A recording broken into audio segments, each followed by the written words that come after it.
గుంటూరులో 40 రూపీస్కి ఇలాంటి ఎగ్ దోశ దొరికితే షాక్ అవుతారు. నేను మాత్రం అడిక్ట్ అయ్యా.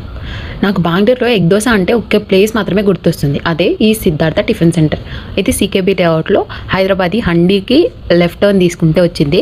ఇది మన ఆంధ్ర వాళ్ళ హోటలే. హోటల్ చిన్నగా ఉన్నా కూడా టేస్ట్ మాత్రం ఇంట్లో అమ్మ చెయ్యే గుర్తొచ్చేది. ఇక్కడ plain dosa, egg dosa, chicken curry దొరుకుతాయి. రీసెంట్ గా పునుగులు బొండా కూడా యాడ్ చేశారు. అండ్ బెస్ట్ పార్ట్ ఏంటి అంటే ఫుడ్ అంటే హోమ్ స్టైల్లో చేస్తారు. స్పెషల్లీ అప్పుడి అది గుంటూరు సైడ్ స్టైల్లో ఉంటుంది. మేము కాలేజ్ లో ఉండే అప్పుడు బాగా తినేవాళ్ళం. ఇప్పుడు టేస్ట్ అయితే టాప్ నాచ్ ఉంటుంది. అండ్ ప్రైజెస్ కూడా షాక్ ఇస్తాయి. Egg dosa just 40 rupees, plain dosa 30, chicken curry around 50 and పునుగులు వచ్చి 30 రూపీస్ ప్లేట్ అంతే. ఈ ప్రైస్ కి ఇలాంటి టేస్ట్ అంటే లిటరల్లీ మస్ట్ ట్రై. నేను ఆల్మోస్ట్ చాలా వరకు ఎగ్ దోశ తినాలి అంటే పక్కగా ఇక్కడికి వెళ్తాను. నా ఫేవరెట్ స్పాట్ అయిపోయింది. నాకైతే ఎగ్ దోశ తినాలనిపించి అయితే ఎగ్ దోశ తిన్నాను. తర్వాత పునుగులు చూసి టెంప్ట్ అయిపోయి ఒక హాఫ్ ప్లేట్ పునుగులు అయితే చెప్పాను. చాలా అంటే చాలా బాగుంది. నాకైతే చాలా ఇష్టం. ఎవరైనా ట్రై చేశారా ఈ ప్లేస్ లో? ఒకసారి ఎవరైనా ట్రై చేసి ఉంటే కామెంట్ చేయండి. ఇది ప్రమోషన్ అయితే కాదు, ఇది మొత్తం నా ఒపీనియన్, నా హానెస్ట్ వ్యూ. అండ్ తర్వాత అయితే పనసకాయలు చూడంగానే పనస కిందలు అయితే తీసుకున్నాను. ఇవి 30 రూపీస్ అంటే చాలా ఎక్కువ అనిపించేసింది. ఇలాంటి హిడెన్ ఫుడ్ స్పాట్స్ కోసం వెంటనే మరి పేజ్ ఇన్స్టాలో ఫాలో చేసి యూట్యూబ్ లో సబ్స్క్రైబ్. బాయ్.